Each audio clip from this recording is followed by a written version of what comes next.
Howdy folks, I'm Rackus Radium, raggedly relaying rhyming rationalizations. I'm Amber. And here are more rhyming rationalizations for us to relay to whom I have no idea, but apparently they're radioactive. Let's get started. Alright folks, and our first letter is titled, Am I a Jerk for Telling My Friend That Her Daddy-Daughter Dates Were Creepy? I'm a 19-year-old male, and I was talking to my friend, a 20-year-old female, about my nervousness about first dates. We're both in college together. I'm not great with small talk, and I get nervous about messing up something. She asked me if my parents ever took me on practice dates, kind of lightheartedly. I asked what in the world were practice dates. She explained that at the age of 12 through 14, her dad took her on a couple of daddy-daughter dates. In her words, they were fun dates where they went to see a movie that she wanted to see or to a restaurant that she liked. He would open doors, pull out the chair for her, etc. And at her request, they would also practice first date small talk because she had social anxiety, and he made suggestions on fun questions to ask on first dates to get to know someone. She remembers it fondly and said it A, set her expectations high for how she wanted to be treated on a date, and B, made her feel less anxious about first dates. I said that it was really creepy for a dad to do that and asked, did he show you how to kiss too? That really made her mad. She said that they were just fun times that they spent together, helped her ease her anxiety about dates, and made them fun. He never turned it into something gross like that. Now, she is declining to hang out. I just thought that it was creepy for a father to show her how a date is supposed to go. Perhaps she's in denial. I've only met the man once when he helped her move into her dorm room, and he didn't seem overprotective or anything. But I don't know. So am I the jerk for telling her that her daddy-daughter dates were creepy? Alright folks, what do you think? Jerk or not the jerk? Yeah, I think OP is definitely being a jerk here. It sounds like it was a harmless way to help her feel less anxious about the situation. Yeah. For some people, going through practice scenarios can really help minimize the anxiety. And so it was just nice father-daughter bonding time where he also helped her practice, like, here are some first date questions you might want to ask type of stuff. Mm-hmm. There doesn't seem to be anything untoward here. And certainly I think OP is reading far too much into this and making it into a far bigger deal than what it is. And maybe OP would have benefited from something like this. Who knows? And I think that it's really unfair for him to take a fond memory of hers and try to turn it into something perverse. Mm-hmm. Not everything needs to be like that, right? Right. You can use the word date for all kinds of meaning. It's pretty obvious here. It wasn't romantic. It was just like little addings together where she also practiced her social skills. Yeah, and there's nothing wrong with that. There really is nothing wrong with that. It's a shame that OP is being so close-minded about this. He's being the creepy one, right? Her dad wasn't being creepy. He didn't approach this in a creepy way. OP is being the creepy one and turning it into something creepy. Yeah, and it sounds like it was honestly very beneficial for her. It helped her feel more comfortable and also helped her figure out what she expected out of a date, how she wanted to be treated. Yeah. And unfortunately, so many people don't know what to expect out of a partner or expect so little. Like, it's really good when people are able to come up with standards that help them find an ideal partner. Yeah. But let me know what you folks think. So anyhow, take care and good luck. And Calamity Hughes says, not the jerk. I also think calling spending time with your children dates is super creepy. I think it's especially creepy if you're doing it for the express purpose of preparing your child for a potential romantic relationship. I will point out that this person is downvoted quite a bit. Yeah. It is not a popular opinion. And OP replies, well, he never called it that. And never said that's what it was for.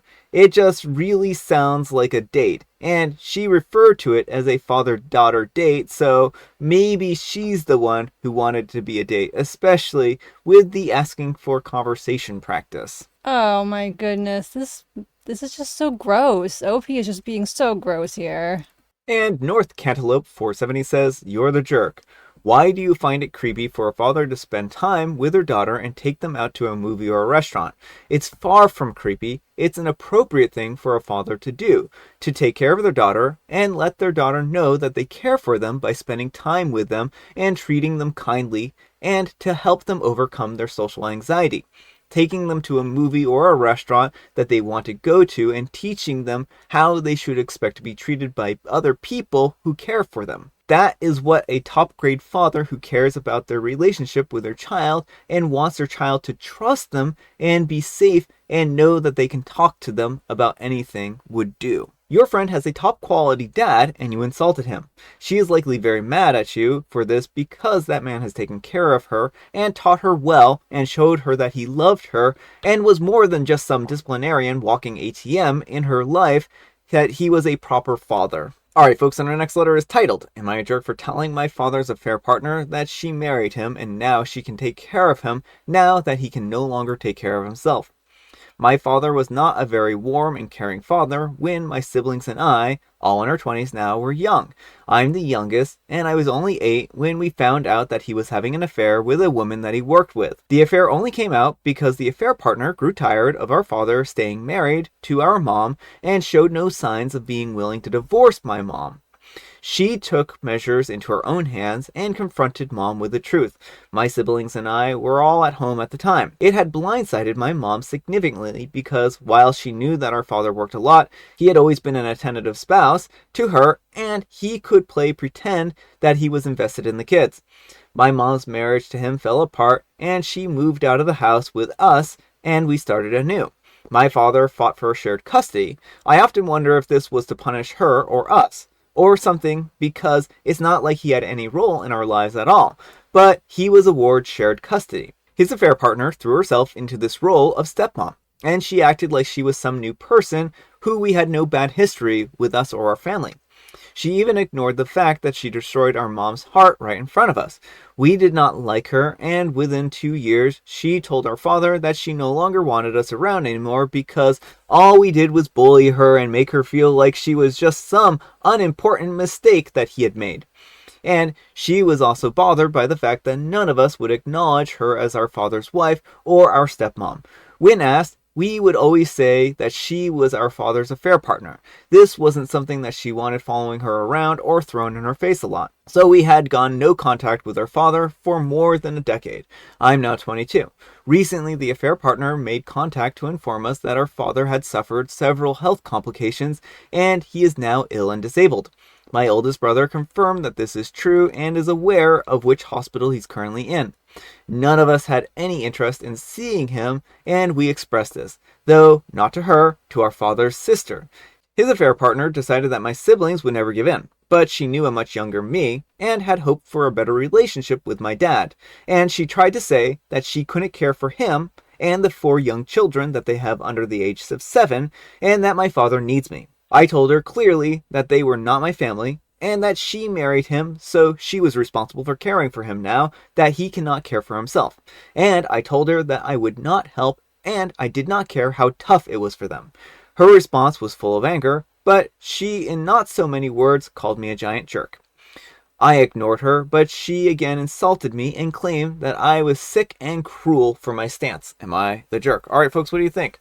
No, OP is not the jerk. I mean, what about marriage being in sickness and in health?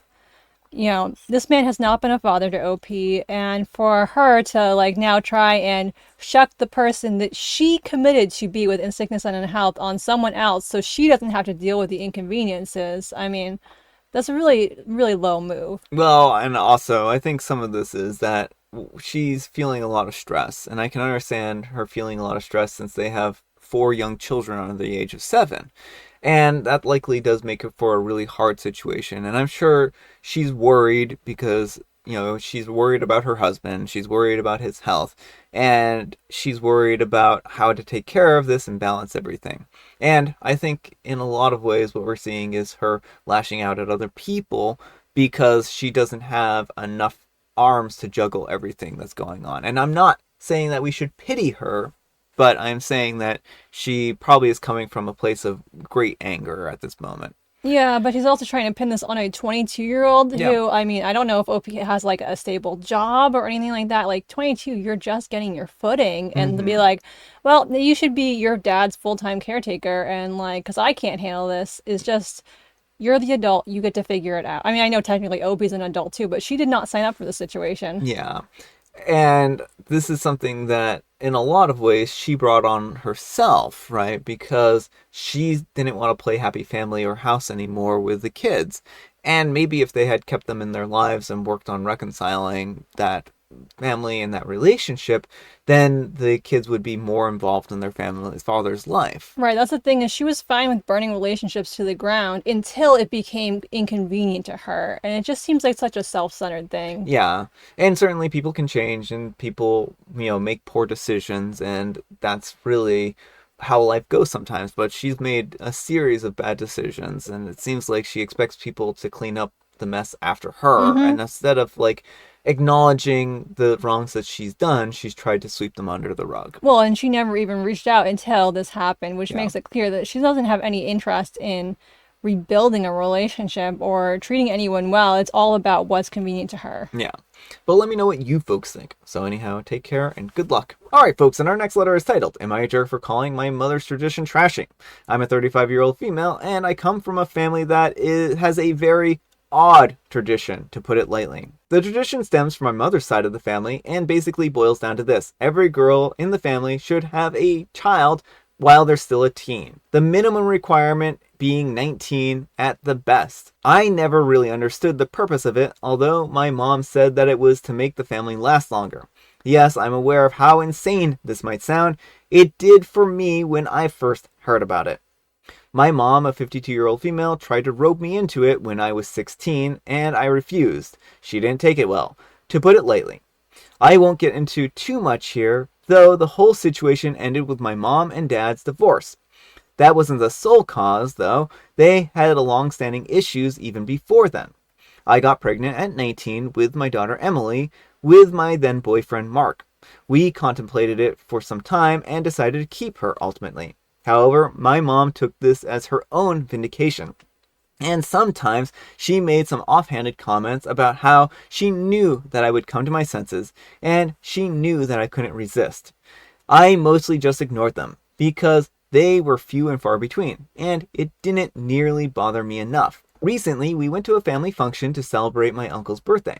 My mom approached me at some point, and she started some conversation about how much Emily has grown and how she's quite mature for her age, stuff like that.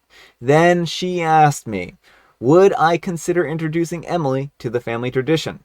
I said absolutely not. That I am not asking my daughter to get pregnant at 16 for the sake of some weird tradition. She said that was a bit hypocritical of me since I got pregnant at 19. That admittedly made me mad more than it should have, and I said, yes, I got pregnant at 19, but I didn't plan for it. I kept Emily because I wanted to, not for your trashy tradition. I said that loudly enough that everyone in the room was staring at us. My mom doesn't really like having attention on her, and she started crying. The situation got really awkward, and I decided it was best that we leave. Most of the family is backing me, Mark too, but there are a select few, such as my aunt, uncle, and my grandmother, who aren't.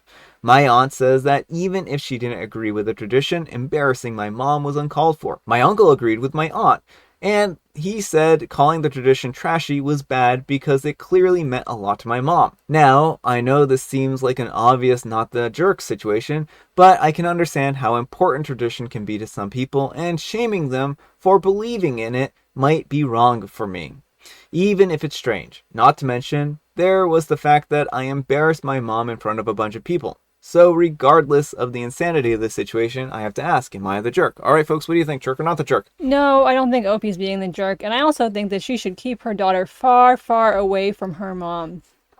Yeah. You know, traditions that are worth keeping are things like, oh, we make grandma's sugar cookies on Christmas Eve. Or we decorate the tree. Exactly. Not like, I am going to control your free reproductive future and force you to have a child when you're not necessarily ready to have a child because it's a tradition. Like, that's not a tradition. That's coercion. No, everyone should be able to have a decision about whether or not they want children. And that's really what this boils down to. And when they want to have children and when they're ready for children. Mm-hmm.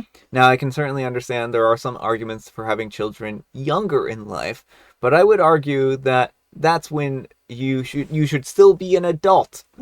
Right. The thing is that teens, for the most part, are not intellectually mature enough to make that decision. And certainly things happen and teens do get pregnant, and that doesn't mean they'll be terrible parents.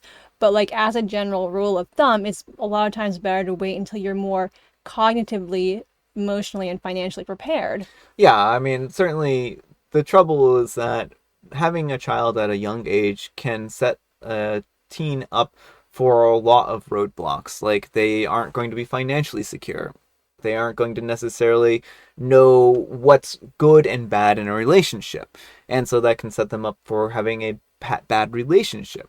And there are a lot of other complications, like sometimes if their bodies aren't even mature enough, then that can cause additional problems and damage. Yeah, well, and also, like, I believe in general, like, regardless of age, reproductive decisions should be between the people who are going to be reproducing and not anyone else's business. Like, I think grandma's pressuring, mom's pressuring for grandkids and all that stuff, or any parent pressuring for grandkids isn't cool. Mm-hmm. But especially when someone's so young and impressionable, it's even worse. And so, no shame on teen parents. Like, Oh, yeah, yeah. of course, I want to make that absolutely clear. And like, it's just harder if you're young and don't have a lot of resources. Yeah, and I mean, that's my biggest concern here. It isn't that teens are incapable of caring for children, but let me know what you folks think. So, anyhow, take care and good luck. All right, folks, it is tea time. Grab your beverages of choice. I've got some tea right here, and Amber, she has a joke.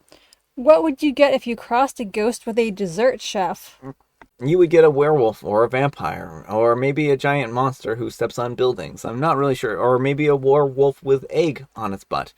Something like that. That sounds about right. A werewolf with an omelet. It sat on an omelet.